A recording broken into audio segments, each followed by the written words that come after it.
Hey, so it's me again. It's day, I don't know, whatever the frick day it is of quarantine.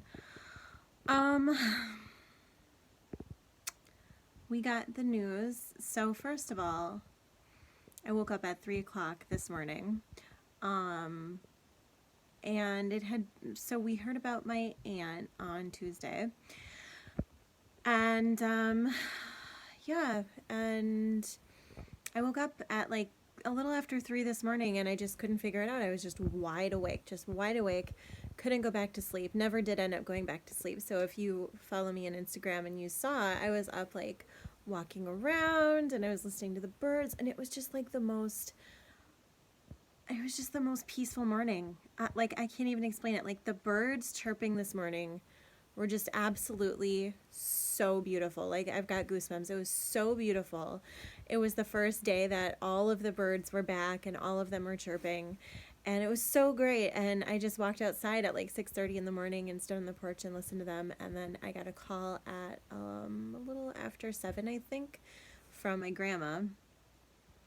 It's never good if you get a call from your grandma before 8 o'clock in the morning. And I just knew. I just knew as soon as I saw my grandma was calling. Um, I knew that my aunt had passed away, and it turns out she passed away. Oh gosh, she passed away peacefully, very peacefully in her sleep.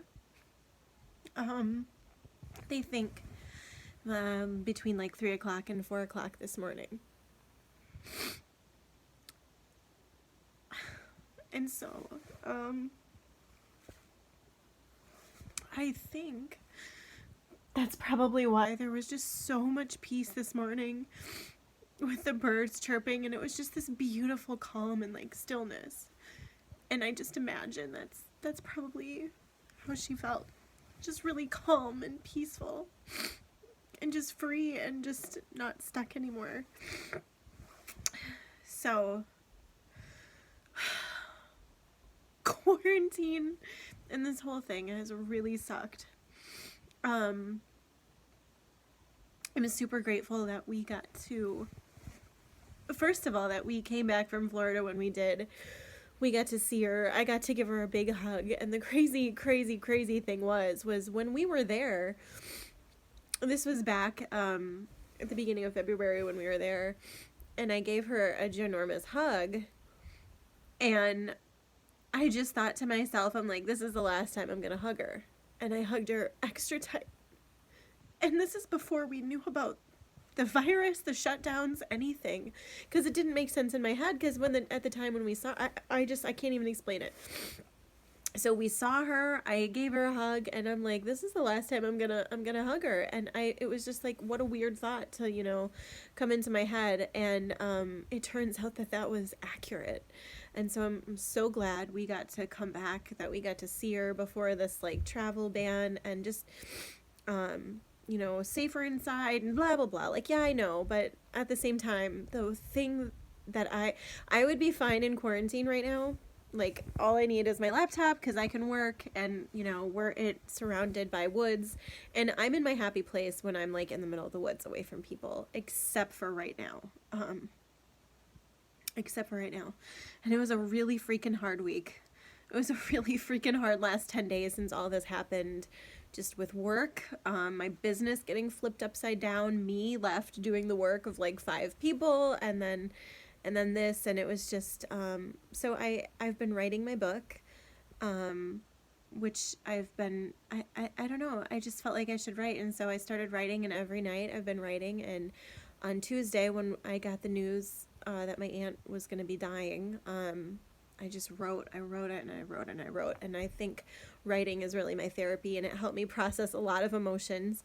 And so this morning, when my grandma called me and told me, my grandma just had this like really great sense of calm and peace that I think like transferred to me as well. And then throughout the day, like, I ate asparagus for lunch. And whenever it's so silly, but whenever I think of asparagus, I think of my aunt, because she would always say asparagus. And so then that made me start to cry a little bit. So yeah, it was just processing a lot of emotions because I've never had a family member close to me die. I've never had anyone close to me die. This is the first person that I've been really close with that has ever passed away. I got to meet, I think, all of my great-grandparents. One of my great-grandparents is still alive. All of my grandparents are still alive that I was close with, except for like my, kind of my estranged grandpa. I didn't really know him. I mean, I did. So he passed away, but it's like we weren't super close. I didn't even know he existed until I was like 12. So this is the first person that I've ever been really close with that's passed away. Like, no classmates, no friends, like nothing.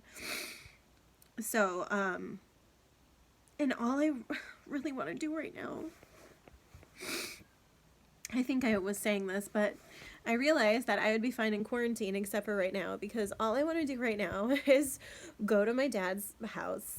And since we're in Wisconsin, one of the things that we do is we just kind of like hang out in the garage, which is hilarious. And that's what we do here, up here in Wisconsin. And so my dad has this like enormous wood stove in his garage. And so whenever we go over there, all the family like hangs out and there's tables in there. And he's got this ginormous wood stove that's always stoked. And so we would just sit in there and hang out and play games. And just like be with each other and laugh and drink way too many beers. I would drink too many beers today. If you know me, I don't drink very often anymore. I used to drink way too freaking much. I was like an alcoholic, but I don't drink hardly at all ever anymore. And I would like to be with my family, drinking beer today, laughing, playing games, and celebrating her life. And as of right now, who the frick knows when that's gonna happen? Like, now we have another 30 more days. 30 more days in our safer at home quarantine thing, and I'm just like, F, dude. F and A. The one time. The time that someone close passes away, the first time ever, is the time that I can't be by my family, so it really sucks. It sucks. So I've just been calling people more, and you know, we've got our 4 kids and my husband here, so I'm grateful for them, but it's like, you don't realize how much people and community and connections mean until you can't have them. So, if you think about it, if you would just say an extra prayer for me, I'm doing pretty good. It kind of comes in waves. But yeah, if you could say an extra prayer for me, and definitely for my cousin, because he just lost his mom, and my heart's really sad for him. So I think so yeah, so thanks for coming on this journey with me. Like I said, I'm writing my book, and so I wrote about this inside of there, and I don't know, I might put a link somewhere where you can preview some chapters. I don't even know. I'm not even sure how this is going to play out. I just knew that this is an unprecedented thing, and I want to make sure that I'm documenting the whole thing and sharing about it, and yeah. So I love you guys. I'm thinking of you wherever you're at, and